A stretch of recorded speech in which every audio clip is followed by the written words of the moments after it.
हिंदुस्तान के शेत बाजार में इस समय सबसे ज्यादा विदेशी तेल बिक रहा है। आप सभी जानते हैं कि एक मलेशिया नाम का छोटा सा देश है, उस देश का एक तेल है जिसका नाम है पामोलिन तेल। वो पामोलिन तेल सबसे ज्यादा भारत के बाजार में है, सबसे ज्यादा। 1-2 टन नहीं, लाखों टन में है, करोड़ों टन में है पामोलिन तेल, जो भारत के शेत बाजार में आ गया। अब पामोलिन तेल आके बिकने लगा।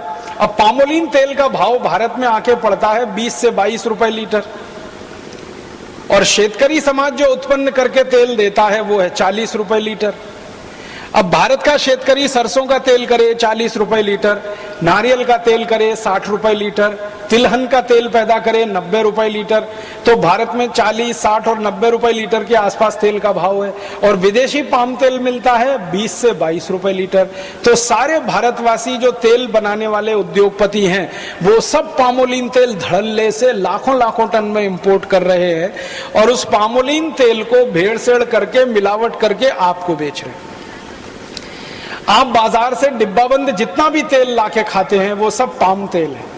और आपको सुनकर हैरानी होगी, 4-5 साल पहले तक इस देश में ऐसा कानून था कि पाम तेल किसी भी दूसरे तेल में मिला के नहीं बेचा जा सकता। गेट करार और WTO के दबाव में अब कानून ऐसा है कि पाम तेल किसी भी तेल में मिला के बेचा जा सकता है। अब पाम तेल आ गया, वो वेजिटेबल ऑयल के साथ मिला के बेचा जा रहा है। आप बाजार से तेल खरीद के लाते हैं, किसी भी नाम का तेल खरीदो, रिफाइंड तेल के नाम से और डबल रिफाइंड तेल के नाम से बाजार में जितना भी तेल मिल रहा है वो सब पामोलिन तेल है। अब पामोलिन तेल हम खा रहे हैं, शेतकरी समाज खा रहा है। क्यों?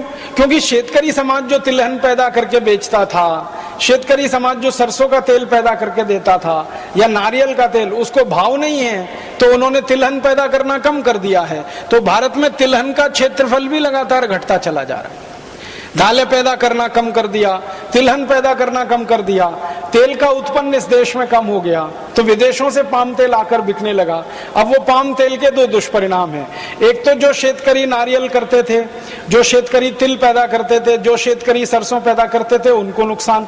दूसरा नुकसान देश के खाने वाले लोगों को, जो पाम तेल खाएगा, मैं आपको स्टाम्प पेपर पे लिख के देता हूं, तुरंत हार्ट अटैक से मर जाएगा।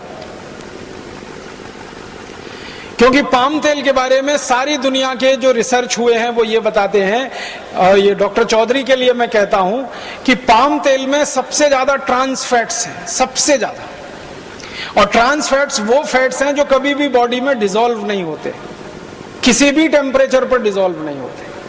और ट्रांस फैट्स जब बॉडी में डिसॉल्व नहीं होते तो फैट बढ़ता जाता है, बढ़ता जाता है, बढ़ता जाता है। और आपने सुना होगा कि जब फैट जरूरत से ज्यादा बढ़ जाता है तभी हृदय घात आता है और आदमी मर जाता है।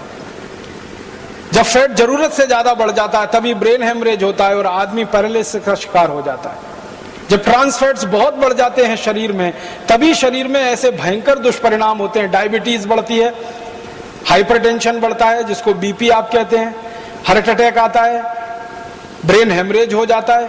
ऐसे खतरनाक रोग जिनमें शरीर का हमेशा के लिए भयंकर दुष्परिणाम हो जाए या हमारे शरीर का भयंकर नुकसान हो जाए, ऐसे रोग भी सारे के सारे पाम तेल के दुष्परिणाम ही हैं।